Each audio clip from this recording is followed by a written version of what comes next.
Hello and welcome to News Central Television with me, Blessings Musugu. The top stories at this hour. Reactions trail invasion of the Lagos Assembly complex by men of the state service. Elder statesman and Ijaw leader Chief Edwin Clark is dead. Burundi grapples with refugee influx as M23 rebels' offensive intensifies in DR Congo. We have the details in a moment. News Central now this hour begins with the developing story on the Nigerian or Lagos State House of Assembly crisis. On Monday, palpable tension gripped the Assembly as lawmakers condemned the presence of armed security officers on the premises, denouncing it as an attempt to undermine their democratic prerogative to elect a leader. The police presence at the State Assembly is not unconnected with the ouster of Mudashiru Obasa as Speaker and his subsequent replacement with Mojisola Miranda by the legislators, a development the former has gone on to challenge in court. Undeterred, the members reaffirmed their unwavering support for the new Speaker with a unanimous vote of confidence in her leadership. News Central's Chidima Ona captured the incident.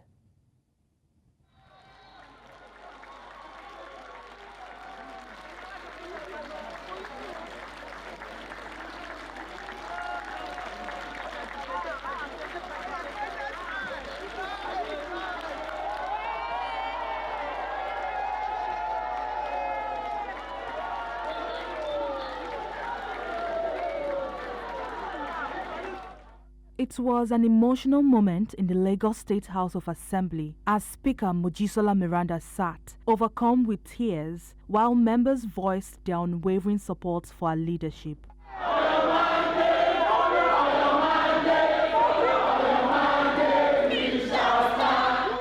Lawmakers also condemned the presence of armed security personnel outside the Assembly, calling it an unjustified interference in legislative process. Our fathers fought for democracy. Some lay down their lives for democracy. Is this the way to pay them? What has happened this afternoon is, to say the least, condemnable, reprehensible, worrisome, and pedestrian. So unprofessional from the TSS. That the governor of Lagos State that have called on all our political leaders to stop this shenanigans before it reaches to death of any members of the Lagos State House of Assembly, because the House has been desecrated and armed to come to the chamber with weapons.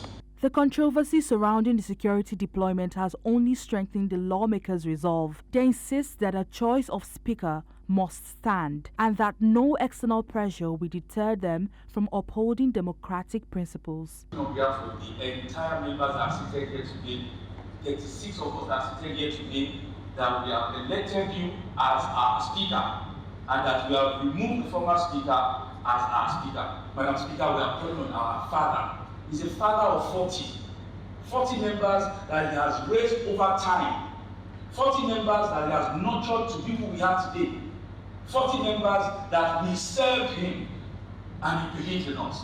Madam Speaker, we are calling on our president to help us. That is the law. This is an act, a federal act, protecting this chamber from what happened today. So I want to join my colleagues in calling on the DSS to address the invasion of this parliament.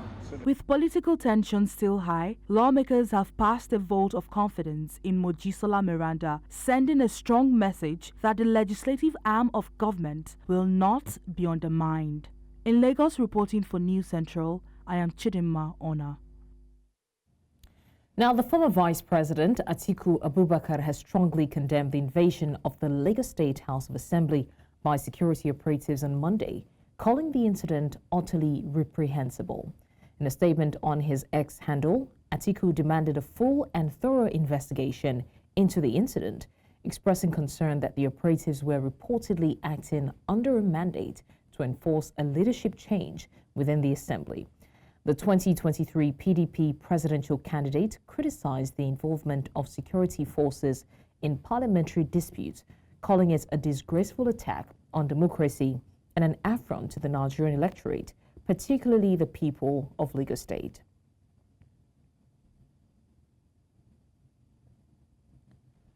Now, still on political matters, the Osun State Caucus of Lawmakers in the National Assembly has condemned the alleged attempt by sacked local government council officials to reclaim office despite a standing Court of Appeal ruling in Akure against their reinstatement.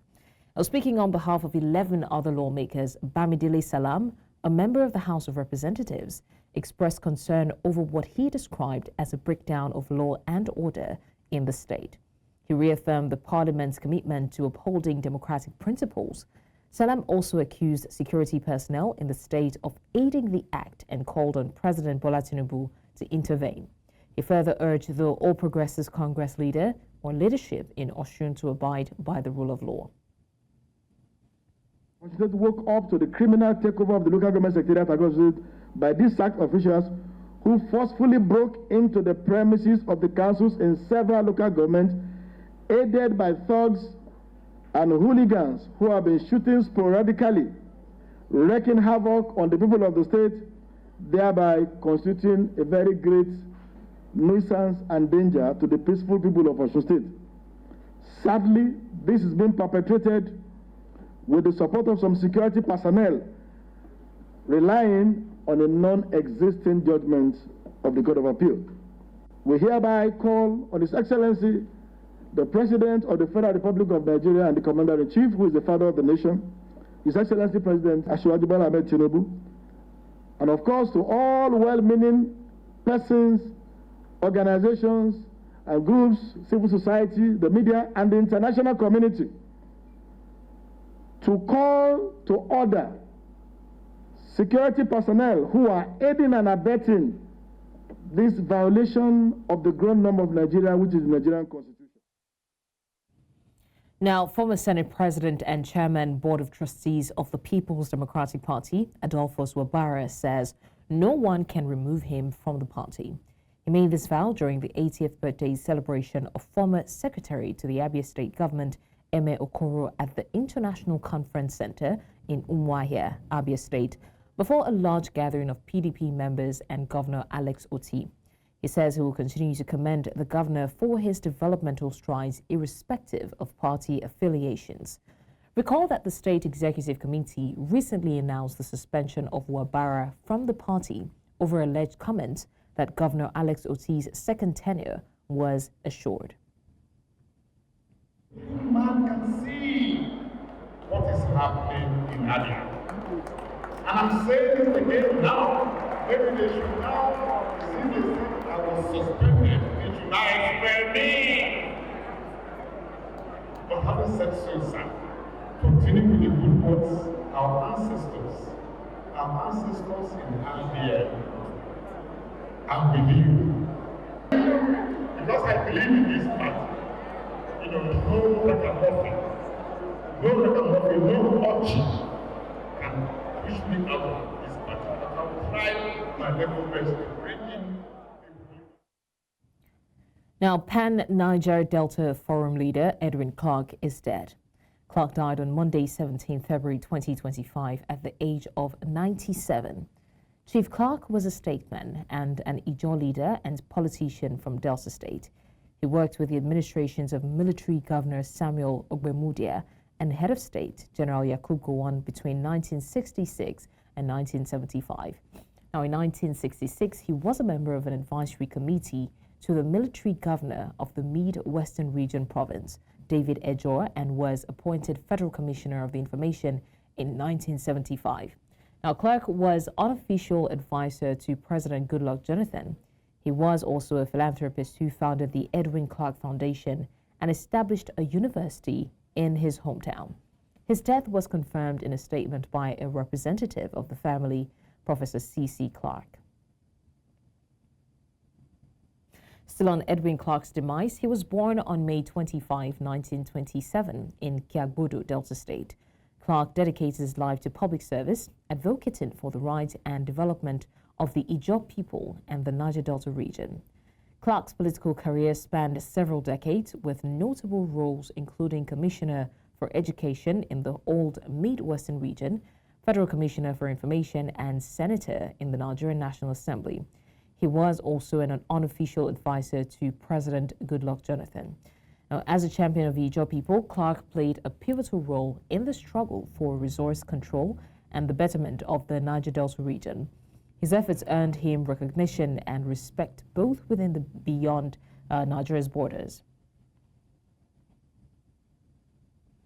Now, Clark's legacy extends beyond politics. He was a philanthropist who founded the Edwin Clark Foundation and established Edwin Clark University in his hometown. His commitment to education and community development has inspired generations of Ijaws and Nigerians.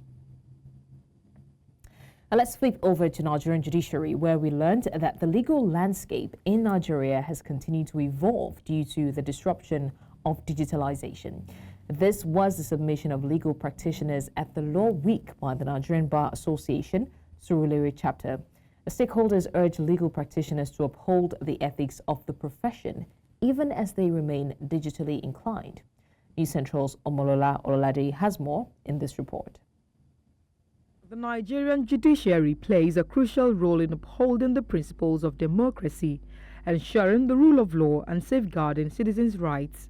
It is on this premise that the Nigerian Bar Association, Surulere branch at its maiden Law Week, emphasizes the role of lawyers in safeguarding democratic values in a changing world. You cannot have a democracy and then you're sharing the space with terrorists, bandits, and unknown gunmen or kidnappers. So we need to enlighten the society and then for them to understand where we stand. The digital era is also coming to bring certain mechanisms in play to ensure there is access to justice and there is speedy dispensation of justice. Because like they say, justice delayed may be justice denied. The event, which brought together legal professionals, academics, policymakers and stakeholders, focuses on the integration of digital technology into legal processes while increasing accessibility to justice. Legal digitech refers to the integration of digital technology into the legal profession, enhancing how services are delivered, managed, and assessed. It involves the use of artificial intelligence, the use of automation, the use of cloud computing, the use of blockchain technology, and other digital tools to streamline legal processes, to improve efficiency, and increase accessibility to justice. While the emergence of digital technology may have transformed the way the legal profession is practiced, legal practitioners, however, emphasizes upholding the ethics of the profession as law remains a highly regulated profession. Lawyers must embrace technology. There are a lot of changes in technological advancements and that aid legal practice. But in whatever we do, we must not forget the time-honored tradition that drives the legal profession, on which the legal profession is based. We must not, because of the craze to go viral on social media, desecrate our profession, imbibe practices that do not do honor and justice to our profession. It has opened so many things about AI as regards law, which so many people are overlooking, and which we have to advert our minds to in the practice of the legal profession. What is happening today, AI is the in thing, and if we are not careful, definitely it's taking over all our jobs. So we have to be proactive in the way and manner we do our legal practice. As lawyers embrace this transformation and adapt, key players believe there is need to maintain ethical standards to thrive in the evolving legal landscape. In Lagos for News Central, I am Omolola Ololade. And now we go on a short break. When we come back, resident doctors at UCH Ibadan declare indefinite strike over lingering power outage. The details of this and more after the break. Stay with us. Many thanks for staying with us. Now to more stories. Doctors at the University College Hospital, UCH Ibadan, have embarked on an indefinite strike, citing prolonged power outages in their residential quarters. Speaking to journalists in Ibadan on Monday, the General Secretary of the Association of Resident Doctors, ARD, Dr. Uthman Adedeji, said the decision followed the hospital management's failure to fully restore electricity to all affected areas. Now, the association had earlier issued a communiqué warning that members would down tools if power was not fully restored by 7 p.m. on Monday. Although some parts of the residential quarters have been reconnected, others remain without electricity. Dr. Adedeji assured that the association would continue to monitor the situation and review its stance in the interest of its members' welfare and working conditions.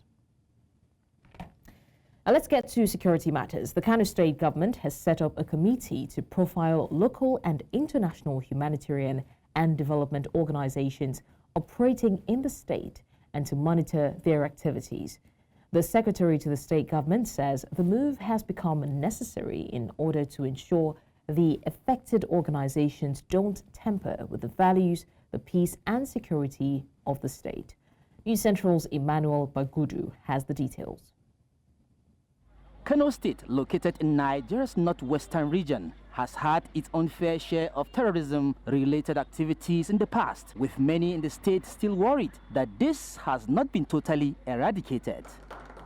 At this ceremony holding in the state capital, it seems the government is not taking things for granted, going by the terms expected of the newly inaugurated committees. The secretary to the state government and other officials present hope that out of the two committees being inaugurated, one will focus on profiling and monitoring of non-governmental organizations and donor agencies, while the other on protecting the rights of consumers. This committee is not in any way intended to harm anybody, either as a local organization or as a donor organization, but rather just to be on the same page and for us to be in the best picture of knowing every organization that is operating in the state with a view to create more understanding, as well also to create more information about what they are doing, the source of funding, the kind of activities they are doing, where they are located, what they are doing. That is all. Among other things, profile the NGOs and other civil society organizations that are operating in Kano State,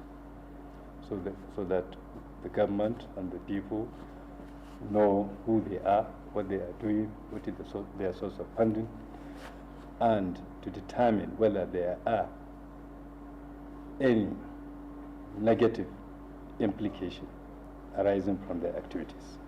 The SSG sheds light on the Committee on Consumer Protection, which he says it's coming at a very auspicious time. It helps government to establish this committee so that the right of the consumer can be protected.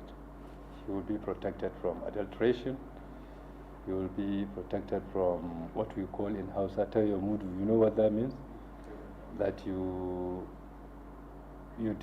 a 20 mudu rice is displayed, where when you go home you find 15, and that is despicable. Both committees have been mandated to punish offenders found wanting and operating outside the ambit of the law.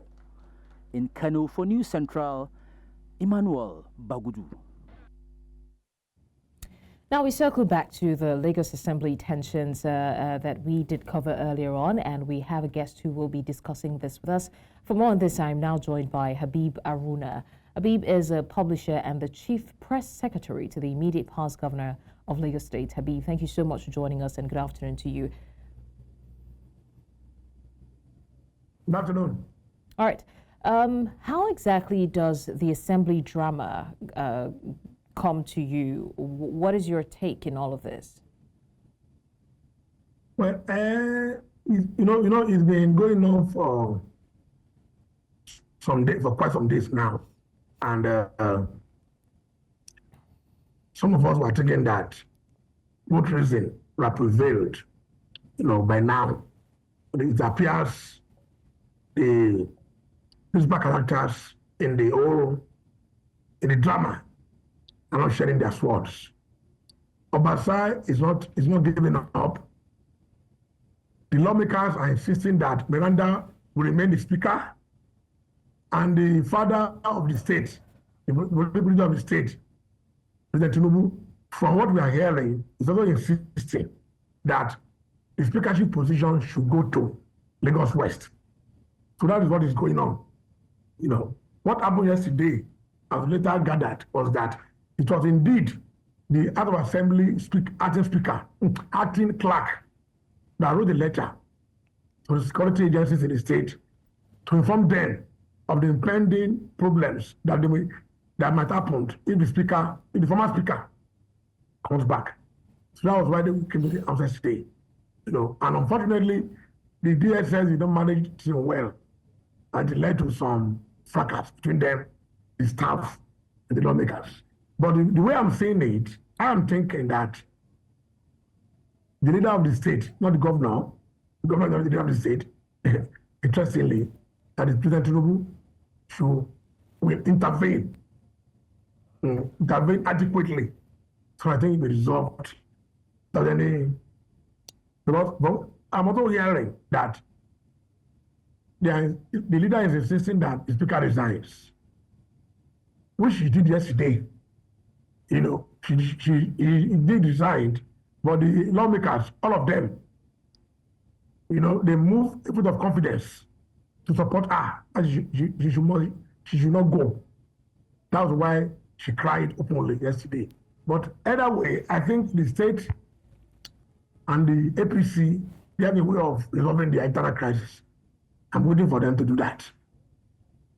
I mean, it's no news that a lot of times people expect people in leadership to be extremely strong, and she has received backlash for letting the tears roll out, in public. But that's conversation for another day. Now, would you agree with the line of thought that suggests that the presidency is actually pulling its weight behind Obasa's sit? Not really. Being a person that is fully on ground on what is going on in the state, not really. What the presidency is doing, implicitly, for that matter, is they want the zoning arrangement to remain in the state. The governor is from Lagos Central. The deputy governor is from another part of the state, and the speaker is from Lagos West. That was what the presidency or the president Island is interested in, that the zoning arrangement should remain. But what the APC leaders, the GAC leaders, and the lawmakers are saying that, yes, we agree with you, sir, that the arrangement should remain, but allow this lady to finish her tenure, 22 years. That's what you are saying. Because you don't remember that the president directed the GAC to go and look for someone to replace Miranda, and Miranda should resign. The GAC met, remember, 2 weeks ago, they met and they called on the leaders of Lagos West to look for someone to replace Miranda. Lagos West leaders came up and said, no, nobody, we don't see anybody. We have started to support Miranda to continue as speaker. That was the position, that was the position, that they want that woman to continue. But it appears the presidency is not too comfortable decision of the GAC. And let me tell you something. The position of Obasa in this matter, in this saga, is consequential. Let me tell you that. Obasa has gone to court. Yes, let's call the court decides. It's consequential. But some of the people in Abuja are not comfortable with the way he was removed and done. But they are insisting that someone from the Lagos West should be elected as the speaker. That's the put the foundation now. And lawmakers are saying that if you want somebody from Lagos West, you must be involved in picking that person. And the governor too is not comfortable that anybody you are picking from Lagos West must be amenable to the government house. In other words, should not be a spoiler. Should be able to work with us symbiotically. That's what we are seeing playing out.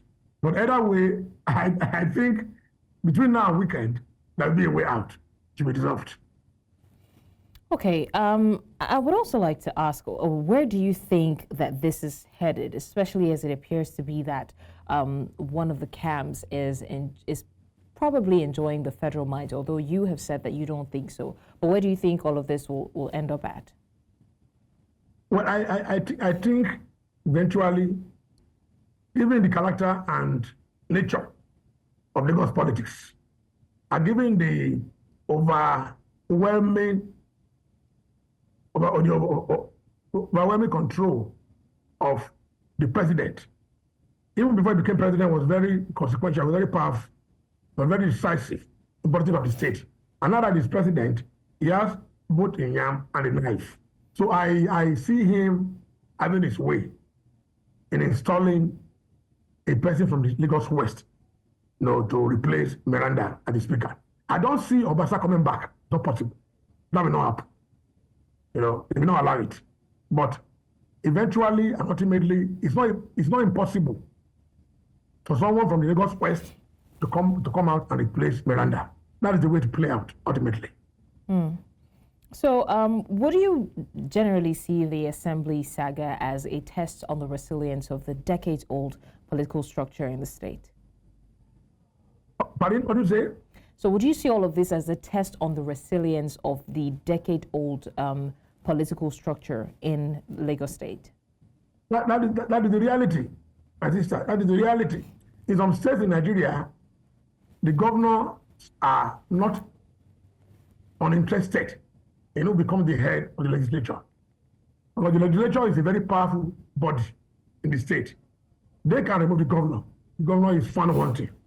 So there's no governor that will not be interested in who becomes the speaker in the state. It is only Lagos. It is only Lagos, peculiarly and curiously, that the governor does not have a say in who becomes the speaker. It is the Baba, the leader of Lagos, the president, that controls who becomes the speaker. That is why you see Sanwo-Olu playing very safe in all these scenarios, in all this saga. If you make any move that is not comfortable with them in Abuja, you'll be in trouble. Ivory is in trouble presently with the power that be in Abuja. So Sanwo-Olu will play safe, But the interesting thing and the irony is that the governor of the state does not have a say in the speaker of Lagos State, because that is where the power lies. That is where they've been controlling the governors of this state for long. So the president that controls the leadership of the House of Assembly is obviously, as we all know, President Tinubu. He's been doing that since he left office in 2027. So that's the power. That's where the power lies. He controls the state through the House of Assembly, and that's why I said that's the nature and character of Lagos politics. The governor does not have the state, and if you look at the power structure of the state, the power structure of the state presupposes that eventually the president will be interested in becoming the speaker, because the speaker of the House of Assembly in Lagos State is answerable to President Tinubu. Okay, yes. Mr. Eventually, that is it. Mr. Habib Arina, publisher, chief press secretary to the immediate past governor of the state, thank you so much for joining us to discuss this. My pleasure. Thank you for having me. An absolute pleasure as well. Now, to more stories. Farmers in Plateau State have called on government at all levels to wade into the alarming increase in price of farm inputs to enable them make profits after their farming activities. Now, the farmers expressed their displeasure at the drastic reduction in the price of tomatoes in the market. News Central's Chizoba Anyowe in Jos did a market survey regarding the crash in the prices of this vegetable and now reports. This is Feringada Market, located in Jos North local government area of Plateau State, where farmers and buyers come in from different states of the country to buy vegetables of different types. Tomato is one of the products traded here. A few months ago, tomatoes sold as high as between 30 to 80,000 naira per basket, but currently the price is between 3 to 6,000 naira. An official of the tomato market gave reasons behind this development. The availability of the tomato, most of it, 80% to 70%, we know the farmers normally produce at a low quality. It will not be advisable for the interstate market.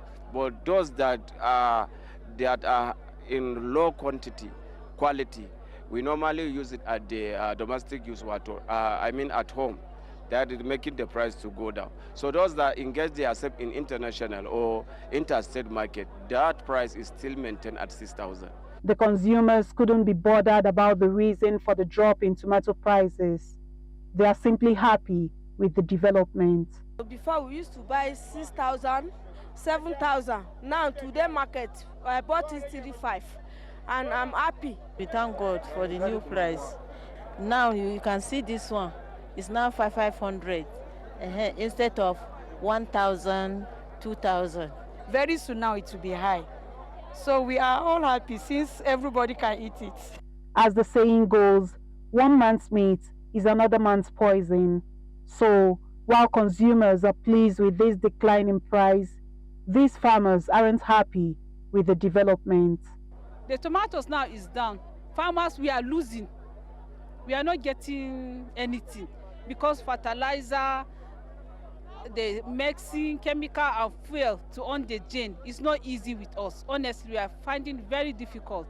Please, we are praying that we are praying and asking government to come and help us, please. I'm not happy for the price of the tomatoes now because last year the tomatoes they cost too much, but this year the tomatoes they plenty because of if you find motor to put to go east, so it's too high.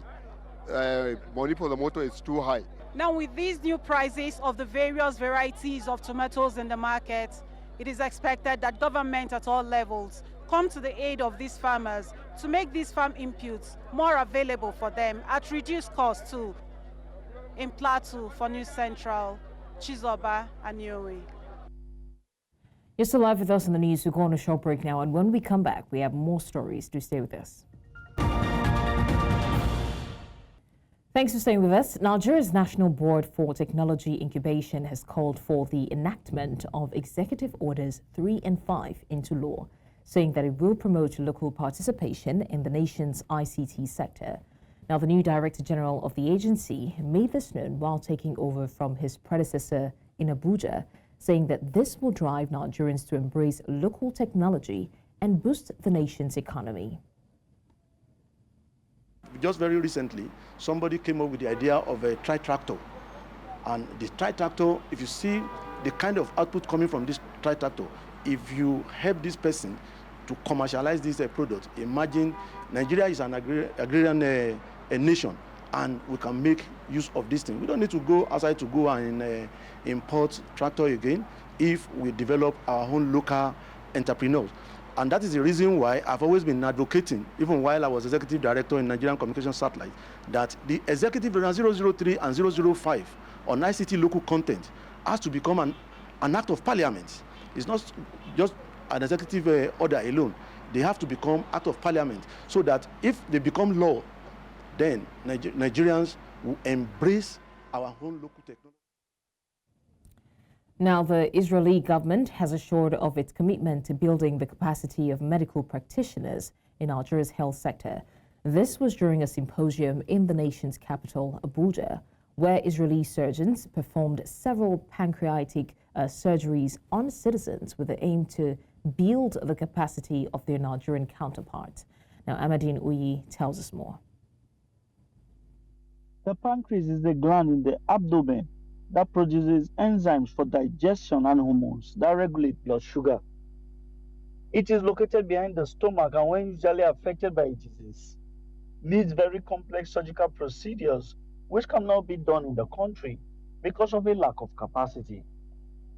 In a bid to reverse this trend, the Israeli government is partnering with Nigeria to build local capacity of health practitioners to perform surgical procedures related to pancreatic ailments. What's our vision? What's our dream? Our dream is that Nigeria becomes a centre of excellence. Our dream is that people come on medical tourism to Nigeria, not from Nigeria. But we want to create a hub as a capacity-based, a resource centre where all others in Nigeria will come and learn from it.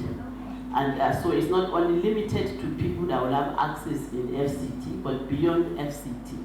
Several Israeli doctors arrived for this symposium and also performed some complex surgeries on the pancreas of affected citizens to teach their counterparts in Nigeria on the way it is being done. And one of the areas we identified was the hepato-pancreatic area, and so it's been a real privilege for us to be able to bring two leading surgeons from Israel to come here for a number of days. They carried out 4 very complex surgeries, and all the patients are healthy and came through the surgery. But they also worked with Nigerian doctors to help train them, to build capacity in Nigeria. The pancreatic problem, whether it becomes a tumor, it becomes a cancer, it's always very difficult to detect it. So early detection is very important. And unfortunately, we don't detect that so early because of limited capacities. And even when we detect the intervention, when it aids in surgery, it's also very limited. One, because of issues of capacities within our healthcare providers. Secondly, also issues of affordability. It's a very important expensive surgical interventions. The Israeli ambassador to Nigeria says that he is positive that this collaboration will present a win-win situation for both countries. And we hope this will be the beginning of a long-term relationship, a long-term partnership, where we can help Nigeria build capacity. With this knowledge transfer, it is hoped that ailments affecting the pancreas, which usually needs surgical procedures outside the country, will now be treated in Nigerian hospitals. In Abuja for News Central, I am Amadine. Coming up on the news, Burundi grapples with refugee influx amid escalating DRC crisis. This and more after the break. Stay with us.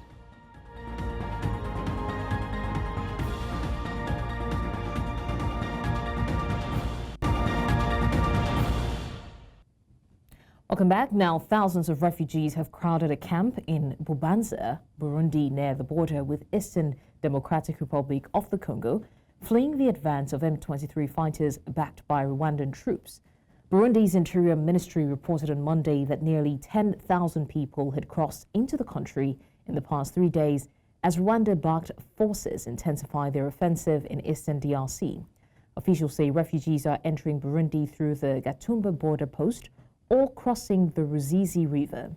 The government, in collaboration with the United Nations Refugee Agency, is working to identify civilians, soldiers and the sick, while also providing shelter and humanitarian aid. Now, the M23 armed group has seized large swaths of territory in recent weeks, displacing hundreds of thousands, and over the weekend entered Bukavu, the capital of South Kivu province. Hapa tuko watu tofauti. Kama mimi nimetokea Uvira, kuna waliotokea Bukavu, kuna wengine wanatokea Maplene. Watu ni tofauti gisi tuko hapa. Kuja kukusanya vitu hapana. Hapana, kukua kukusanya kabisa, ilikuwa tu naogoa kama vile mimi nilikuja hivi tu. Yaani na mwingine utakutana naye amekuja kivyake, lakini mimi sikuja na kitu. Baada ya kusikia hali ya masasi ambao sikuelewa kama ni namna gani, nimebahatika kutoka na watoto wawili tu, mke wangu sijui uko wapi, nimekuja tu na watoto wawili. Tunachokiomba kwa serikali yetu ni kututafutia amani, kama kisi wanatutafutiaga amani siku zote, wangetutafutia amani kwa sababu watu waliopo hapa kwanza ni wengi na tunaweza tukafa na maradhi sana. Kwa hiyo wangetutafutia amani kwa sababu vita vyenyewe vinaleta mauaji ya kutosha, na labda wangetutafutia amani ili tupate amani ya kudumu. In the meantime, displaced Congolese in Rwanda are now making their way back across the border into Bukavu, a key city in Eastern Democratic Republic of the Congo, following its takeover by M23 fighters allied with Rwandan troops. And while some returnees express relief at going back home, others remain fearful for their safety amid the ongoing conflict. And this situation in Bukavu remains tense as regional tensions continue to escalate. Je travaille à Kamanyola et j'habite à Bukavu. Alors, ça me fait du bien de rentrer chez moi parce qu'à Kamanyola, il y a déjà les sécurités qui est là-bas. Il n'y a pas d'activité là-bas et tout est fermé. Mais nous avons pris le courage de partir à la frontière pour venir chez nous. Ici, c'est chez nous et nous avons le droit de rentrer chez nous. Oui. Je crains parce que je ne sais pas la situation sur place. Je vais entrer, je vais voir moi-même. Ouais. Je vais partir à un autre endroit. On ne peut pas rester dans un endroit insécurisé. Moi aussi, je suis heureux d'arriver ici. J'étais parti à Kalemi, rentrant maintenant à On nous avait freiné à Kamagnola. Là, on rencontrait les soldats de Bukavu sont descendus jusqu'à Kamagnola. Là, il y a eu des perturbations. Maintenant, on nous a dit qu'on ne peut plus quitter Kamagnola pour Bukavu. Non, nous n'avons pas peur. Nous allons arriver, puisque nous ne savons pas la situation, mais nous allons arriver toujours voir comment ça marche. On ne sait pas jusqu'à maintenant quand les... Now, still to come on the news, Dominican Republic to extend border wall with Haiti. The details of this and more after the break.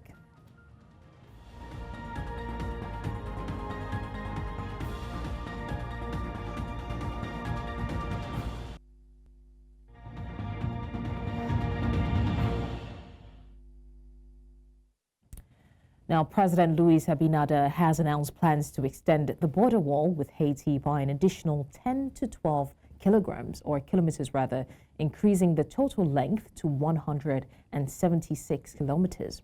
This move aims to curb irregular migration and smuggling between both nations. Now, the border wall project, which began in February 2023, includes a 3.9-meter high concrete wall topped with metal mesh, fiber optics, movement sensors, cameras, radar, and drones.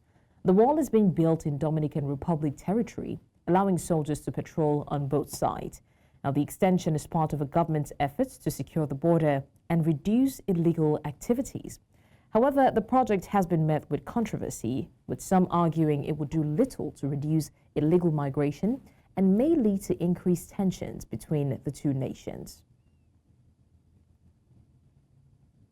De los primeros 34 kilómetros, me parece, de Dajabón, al éxito de cómo se ha comportado ese muro, que ha disminuido en un 80% en esa área los robos tanto de ganado como de motores, de vehículos, pues nos están pidiendo que extiendan el muro.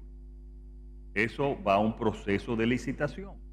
Y lo que hemos hablado es que pueden ser una extensión de 10 a 12 kilómetros, que es lo que nos permite el presupuesto plurianual, tanto de una parte en este año y la próxima parte para el año 2020.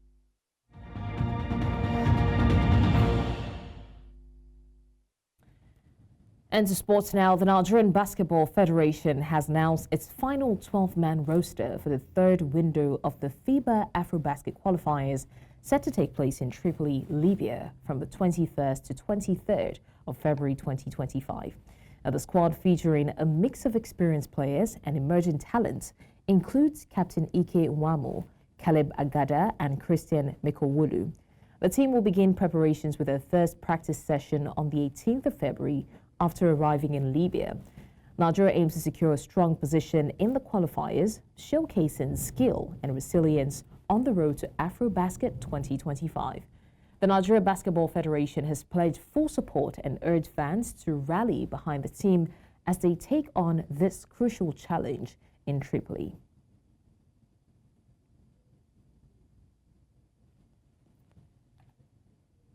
Well, that's all on the news at this hour. But before we go, let's take another look at some of our major stories. Now, we did tell you that reactions trail invasion of the Lagos Assembly complex by men of the state service. We also mentioned elder statesman and Ijaw leader Chief Edwin Clark is dead. And finally, we told you that Burundi is grappling with refugee influx as M23 rebels' offensive intensifies in DR Congo. Well, you can watch News Central live on DSTV, channel 422, Star Times, channel 274, Avo TV, and YouTube. Many thanks for watching. I'm Blessings Wasugu.